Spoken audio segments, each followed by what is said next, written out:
morning, everybody. Welcome to the Audit and Finance Committee. We'll start out. Actually, Governance. Oh, governance first, want to do? Yep. Okay. All right.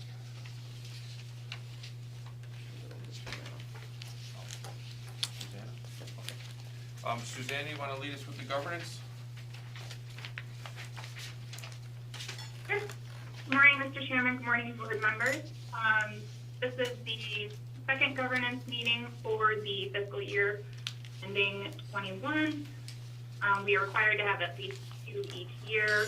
This meeting I'm using to bring forward some information on where we're at with the different internal control program activities that we do.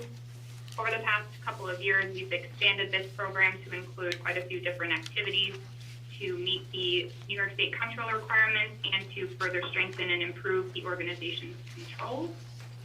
The very first thing I want to talk about today is probably the biggest activity that we do under this program, which is the annual internal control review. Every single year we do this review. It kicks off roughly November, December. It takes about 6 months to go through the entire review process. And right now we are in the middle of the document review portion of this review, and it is currently on schedule. And through the next couple of months, management across different units of the organization is going to take part in additional document review, management interviews and discussions, and control testing. This review usually is wrapped up in the end of May for the report to go out to the state in June. Right now, the review is on schedule, operating well, and no material deficiencies have been discovered at this point. Other activities that we want to talk about would be the document control and policy review project. Document control is also another aspect of the internal control framework, really important part of the internal control program. In December of last year, we issued a new document control policy, which addressed the need for appropriate document control and accessibility over central company documentation. So policies, procedures, forms, and internal control documentation. What this policy did was establish a document formatting policy, and then also a storage process, approval requirements, and a policy library where documents will be easily accessible by all employees. Although we have the policy implemented and in place, it is in the very early stages of implementation. Organizing company-wide policies across the board is an ongoing project, and it is actually being worked on in conjunction with the annual review process.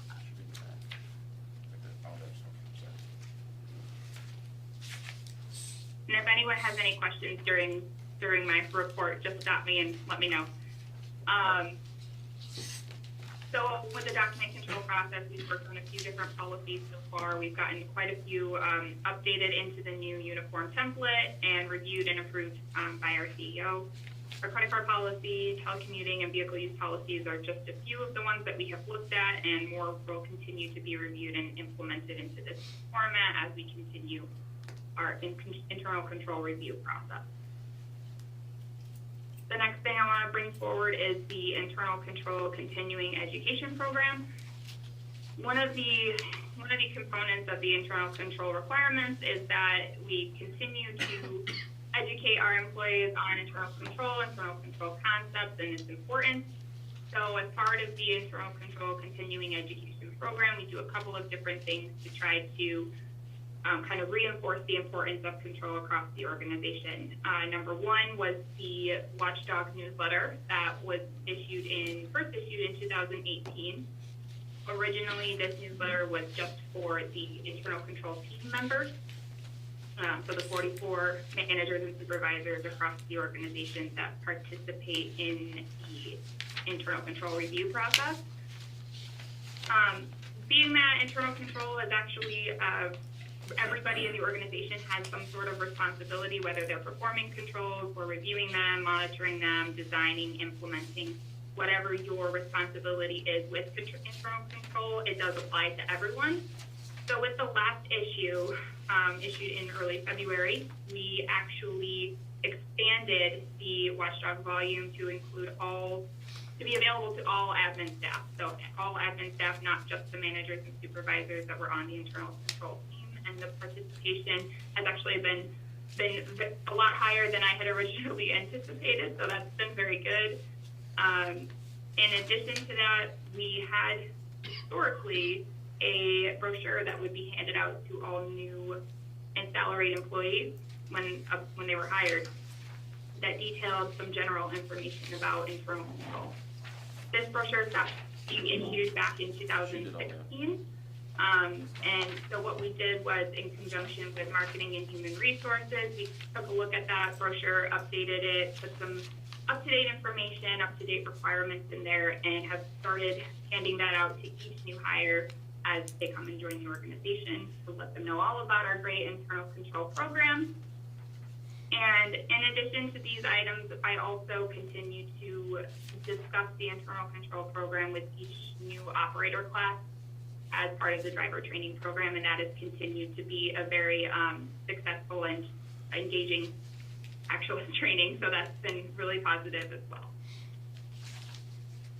Then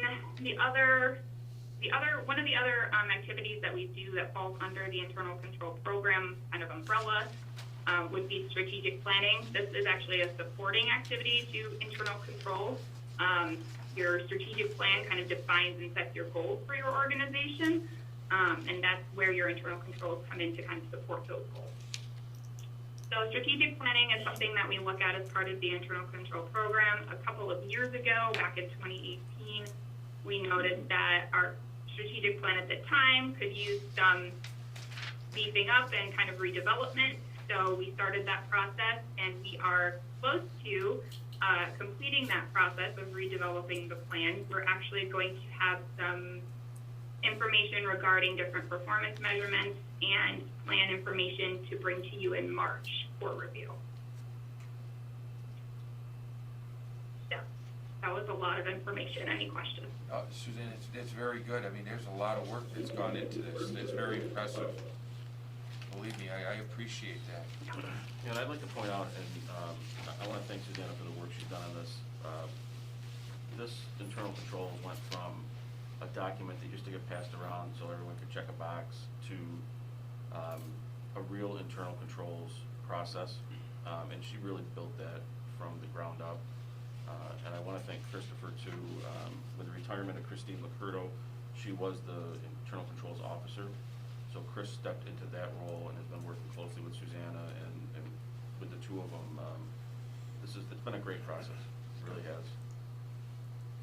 Great job, Susanna. Yeah, I really, I think the board appreciates the work, because it's not easy, and it's not really a subject that people really like. So, I mean, God bless you. No.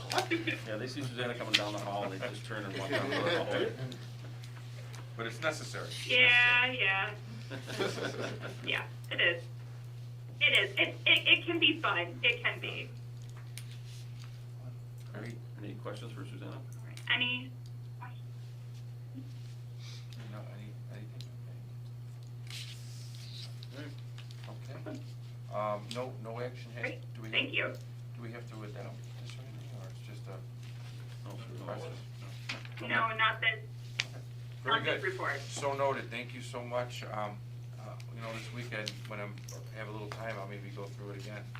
But it's good, because in my business, dealing with finance, it's really important. So I'm going to actually share that with my controller. So thank you. And okay, so we'll move off this meeting, and Thank you. we'll go right into audit and finance.